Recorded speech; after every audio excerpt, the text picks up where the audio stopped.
ముఖ్యమంత్రి గారు చాలాసార్లు బయట మాట్లాడుతుంటారు అధ్యక్ష. ఎంతసేపు ఛాయ్ తాగే లోపల అయిపోతాయి కొన్ని అన్ని నిర్ణయాలు అనుకుంటే అని చెప్తారు అధ్యక్ష. నిజానికి అధ్యక్ష ఇది ఎట్లాంటి సమస్య అంటే మనం ఇక్కడ ఇంకో 10 రోజులు చర్చ చేసినా ఇక్కడ తేలదు తెగదు. ఎందుకంటే అందరం ఒకటే అభిప్రాయంతో ఉన్నాం. తేలాల్సింది ఎక్కడ అధ్యక్ష? రాహుల్ గాంధీ గారు మోడీ గారు ఒక ఛాయ్ తాగి ఇద్దరు డిసైడ్ చేసుకుంటే అర్ధ గంటలు ఒడిచిపోతుంది సార్, బిల్లు పాస్ అయిపోతుంది, రాజ్యాంగ సవరణ జరిగిపోతుంది తప్ప ఇంకోటి ఏం లేదు సార్. కాబట్టి మీరు ఇంకా 10 రోజులు హౌస్ నడిపి 10 రోజులు చర్చ పెట్టినా హాఫ్ అన్ అవర్ అయిపోయింది. మీరు కూడా కొంచెం ఎక్కడ సార్ నన్ను అందరూ మంత్రులే ఇంటర్ప్రిట్ చేస్తుంటే ఎడ చేయాలి సార్? అయిపోయింది 10 నిమిషాల్లో కంక్లూడ్ చేస్తాను సార్. అధ్యక్ష మేము స్ట్రైట్ గా మా పార్టీ నుంచి అడుగుతుంది ఒకటే సార్. ఇప్పుడు మళ్ళొక్కసారి మీరు మార్చ్ లో బిల్లు పాస్ చేసిన దానికి దీనికి తేడా ఏంటి? నంబర్ 1, ఆ రోజు ప్రెసిడెంట్ గారి దగ్గర పంపారు, మరి ప్రెసిడెంట్ గారు ఇంకా సంతకం పెట్టకుండానే మళ్ళీ పంపడం వల్ల మళ్ళీ చేయడం వల్ల ఎట్లా దీనికి రిలీఫ్ వస్తుంది? Number 1 question sir. తర్వాత చెప్పండి సార్, వాళ్ళు మళ్ళీ మంత్రులు ఊరికే ఇంటర్వ్యూ కాకుండా చూసుకోండి మీరు, తర్వాత రిప్లై వల్ల వారు చెప్పమనండి. కోర్టుల్లో ఎందుకంటే అంటే మనం చట్టాలు సరిగ్గా చేస్తే ఏ కోర్టు కూడా ఏం చేయలేదు. మన చట్టాల్లో లొసుగులు ఉంటేనే కోర్టు అయినా ఇంకోటైనా కాన్స్టిట్యూషన్ కి అనుగుణంగా లేకపోతేనే కోర్టు ఇంటర్వ్యూన్ అవుతుంది తప్ప కోర్టుకు పోవద్దు అనే మాట మాత్రం కరెక్ట్ కాదు. ఎందుకంటే ఎవరైనా సరే కోర్టుకు ఎప్పుడు పోతారు? ప్రభుత్వాలే చట్టాలకు తూట్లు పొడిస్తే, ప్రభుత్వాలే చట్టాలకు మరి లోబడి పనిచేయకపోతే కోర్టుకు పోతారు, జ్యుడిషియల్ రివ్యూ ఉంటది. పోవద్దు అనే మాట తప్పు. డెఫినెట్ గా ప్రజలు ఎవరము కోర్టుకు పోవద్దని అనడం లేదు.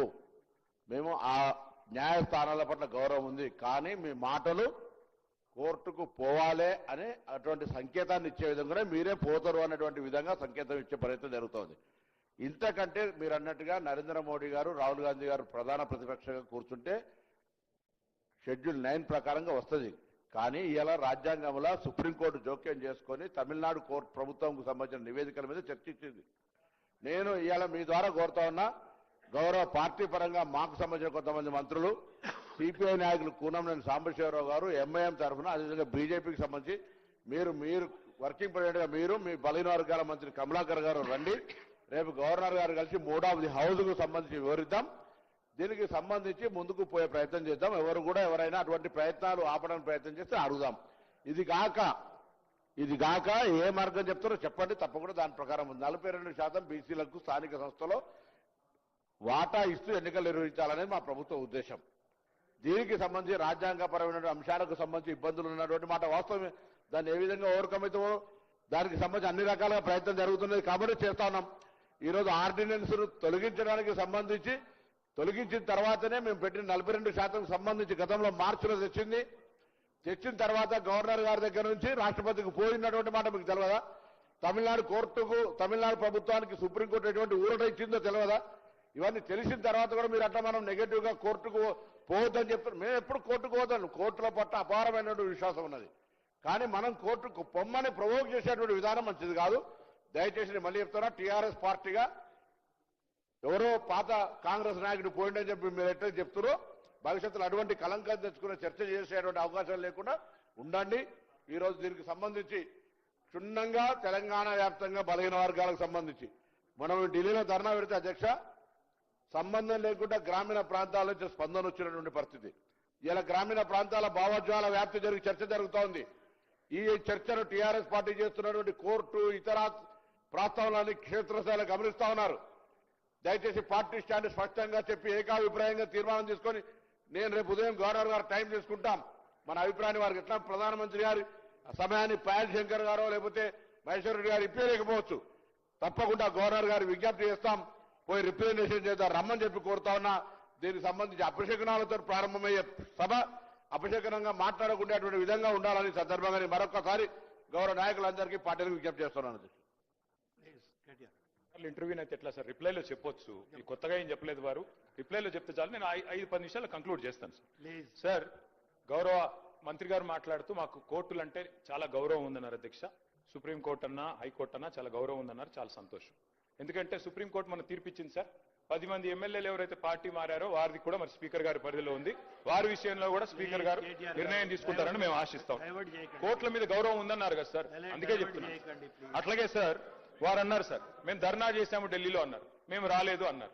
సార్ ధర్నాకు మేము రాలేదు సరే, మరి రాహుల్ గాంధీ గారు రాలే, మల్లికార్జున్ ఖార్గే గారు కూడా రాలే కదా సార్. అంటే వాళ్ళు కూడా ఇది ధర్నా కాదు డ్రామా అనుకున్నారా సార్? ఎందుకు రాలేదు సార్? మరి అధ్యక్ష నిజంగా చెప్పాలంటే డిక్లరేషన్లు కాదు అధ్యక్ష, డెడికేషన్ కావాలి.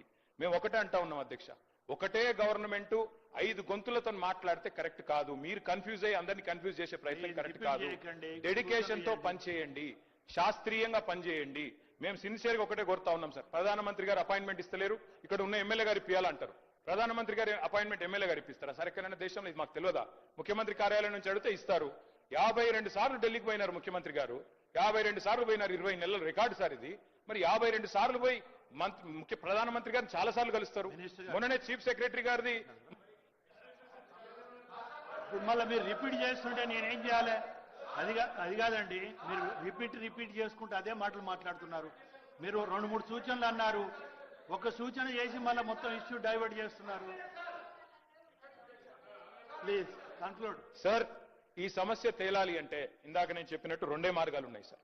ప్రధానమంత్రి గారి దగ్గరికి అఖిలపక్షం తీసుకుపోమనండి ముఖ్యమంత్రి గారిని. మా పార్టీ నుంచి కూడా వస్తాం.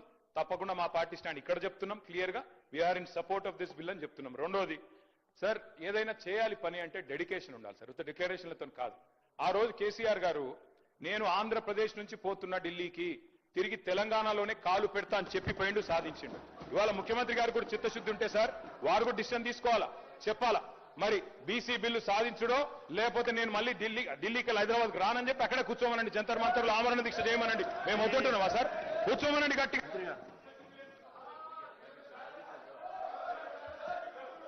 సార్, కేటీఆర్ గారు మరి మేము పెట్టినటువంటి ఈ సీలింగ్ సంబంధించి ఏదైతే ఉందో 2018 పంచాయతీరాజ్ చట్టం మినిస్టర్ గారు. సవరించుటకై బిల్లు పెట్టినాం అధ్యక్ష. కన్క్లూడ్ చేస్తారు. కన్క్లూడ్ చేస్తారండి ప్లీజ్. స్పీకర్ సార్, Conclude చేస్తారు. స్పీకర్ సార్, నేను తప్పు మాట్లాడుతున్నానా? అన్పార్లమెంటరీ మీరు మాట్లాడుతున్నానా? divert చేస్తున్నారు. డెడికేషన్ ఉండాలి ప్రభుత్వానికి అని చెప్తున్నాను. సూచనలకు విని